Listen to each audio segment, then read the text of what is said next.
Guess who's back? Shauna's back. Yes, she's back. Yes, she's back. Yes, she's back.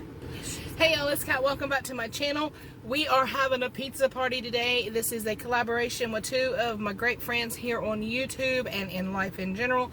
Tamara, Southern Wife, Everyday Life, and Shauna the Dickinson Homestead. She is back and we're making pizza for y'all. And yes, I'm super excited. I cannot stop moving around because I'm excited. But I was in the middle of making pizzas yesterday for you guys, and I was searching and I think somebody come in the house and just stole my pizza dough.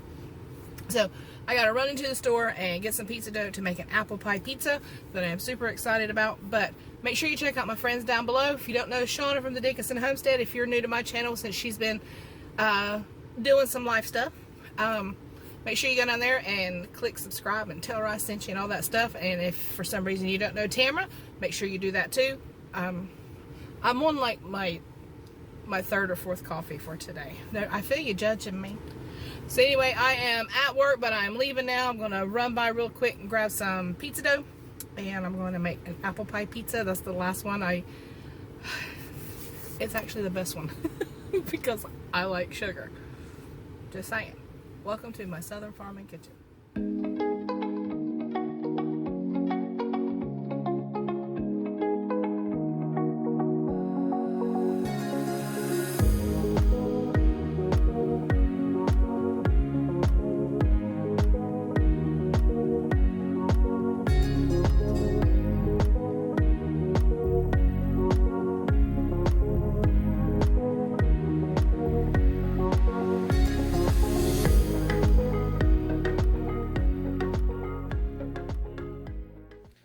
Since I'm using 2 packs, I'm going to use 1 full cup of lukewarm to almost kindly hot water.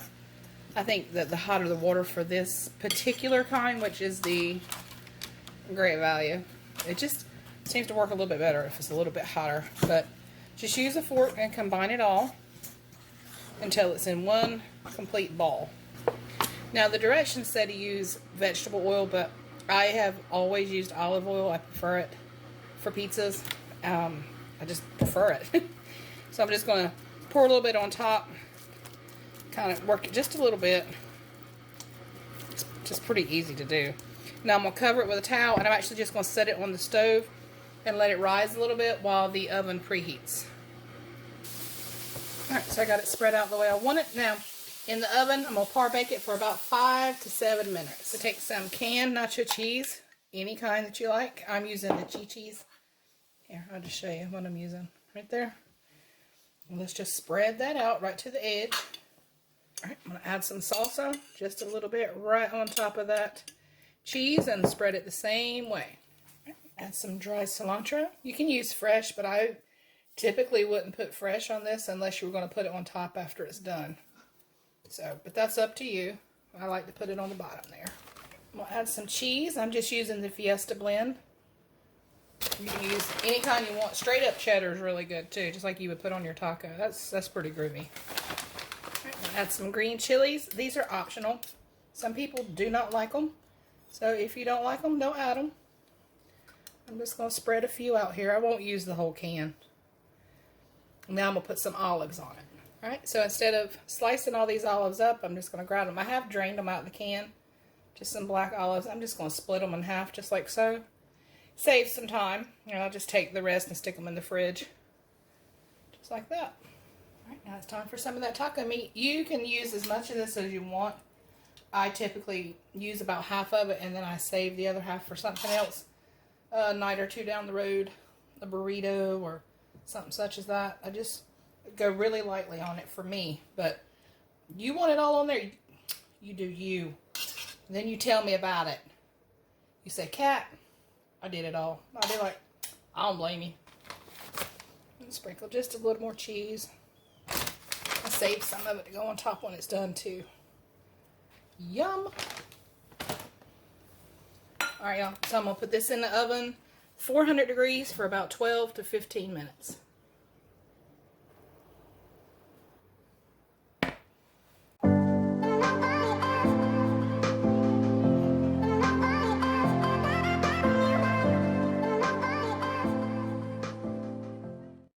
Alright, so typically when I make this, all we have is pizza. You've got bread.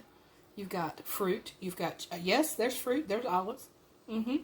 Tomatoes. You've got everything. And trust me, when you eat this, you won't need anything else. So that's it. The next pizza is a Margarita Pizza. It's one of my favorites too. I don't know why I said it that way.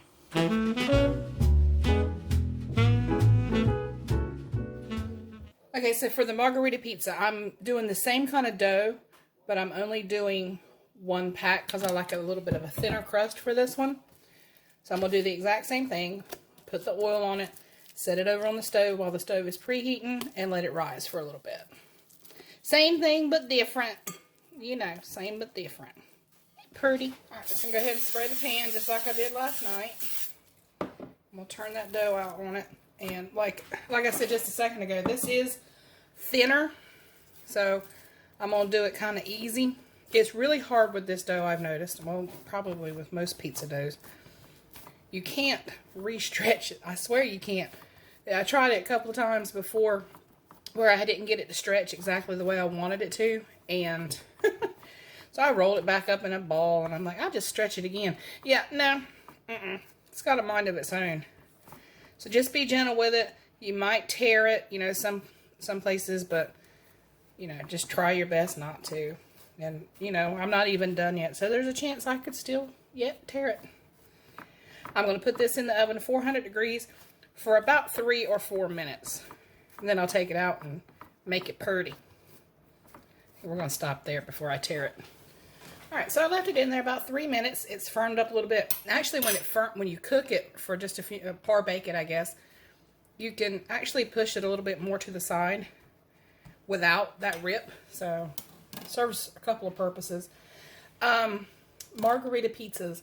Some of them have sauce. Some of them have straight up just tomatoes. And I like it with sauce. But I use just tomato sauce. Not a pizza sauce. Not a marinara. Just tomato. That's it. So I'm going to go ahead and just spread this out rather thin on it. I'm going to add a little bit of garlic powder because I like it. That's optional. Just a little bit. Just kind of go across it a little bit. And then mozzarella. You don't want to fill it full. You just want it to melt around it a little bit. The recipe's called to put the basil on it while it's cooking. I don't like that. I like it better when it's fresh on top. So I'm going to wait and put it on when I take it out. So I'm going to go around the edge a little bit here with some olive oil for a little extra flavor and a little color. I'm going to put this in the oven, 400 degrees. Keep an eye on it. Sometimes it's quick and it's like 10 minutes and your pizza's done, and then sometimes, you know, it takes just a wee bit longer, but after about 8 or 9 minutes, I would look at it because you don't want it to burn. So here we go. Alright, so I'm actually going to remove this pizza from the pan. Got a couple little tears there, but it'll be alright. I want to make sure I get a really good cut on this one because it is crispy around the edge. So I'm going to go ahead and cut it right here. Now, if you've got butcher block or you got a big old cutting board, you go ahead and do you.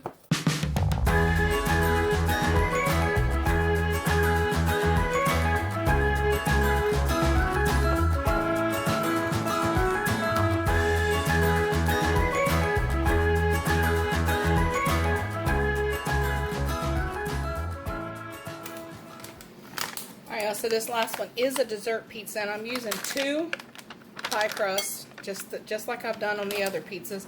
But I am going to add some pumpkin pie spice. I use Trader Joe's, but you can use whatever you want to. I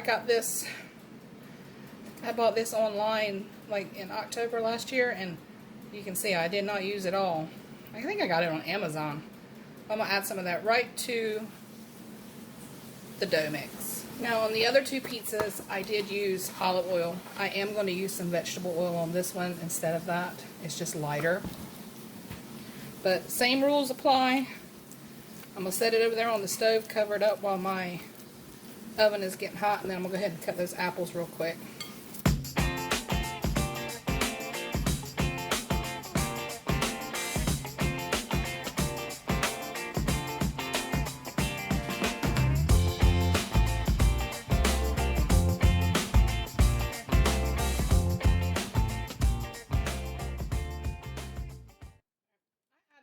red apples that I had over there on the table.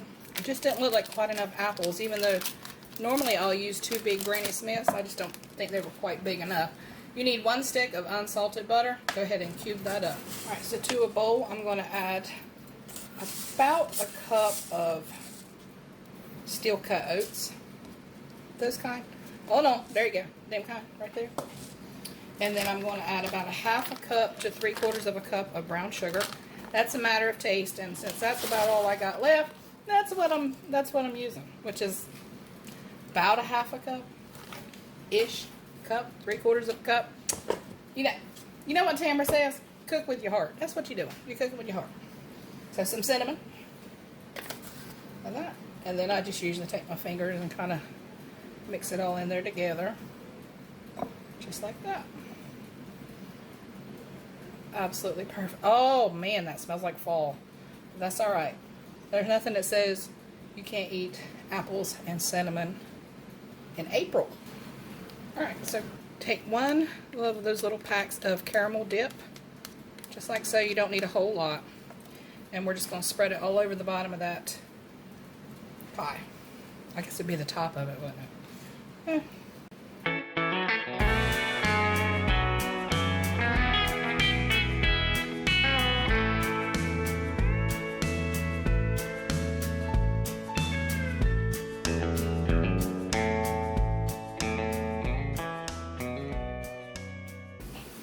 Alright y'all, so after you put that butter on top, go ahead and pop it back in the oven, 400 degrees for about 15 to 18 minutes. Just depends on your oven, until everything's golden, bubbly, and delicious.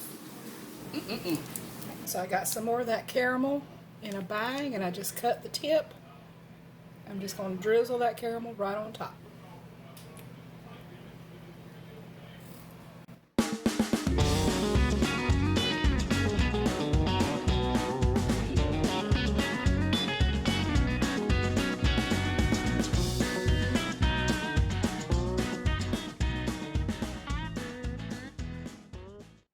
So that is going to do it for today's video. I hope that you enjoyed it. Make sure you check out the links down below. See what Tamara has made for you and what Shauna has made for you. Shauna, we are so tickled to have you back. We just can't stand it. So y'all, make sure you click those links. Tell them I sent you. Take care, my friends. And may God bless you.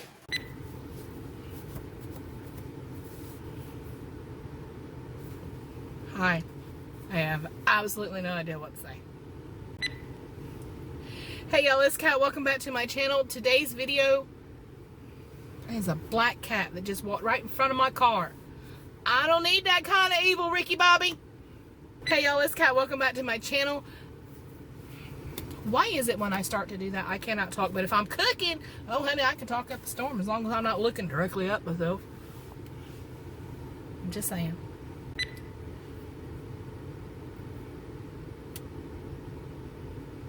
I was going to start the video, but I was looking in the rearview mirror.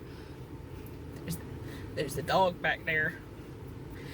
He really had to go outside. Hey y'all, it's Kat. Welcome back to my channel. Today's video is in collaboration with 2 of my good friends here on YouTube. Shauna, the Dickinson Homestead. She's back.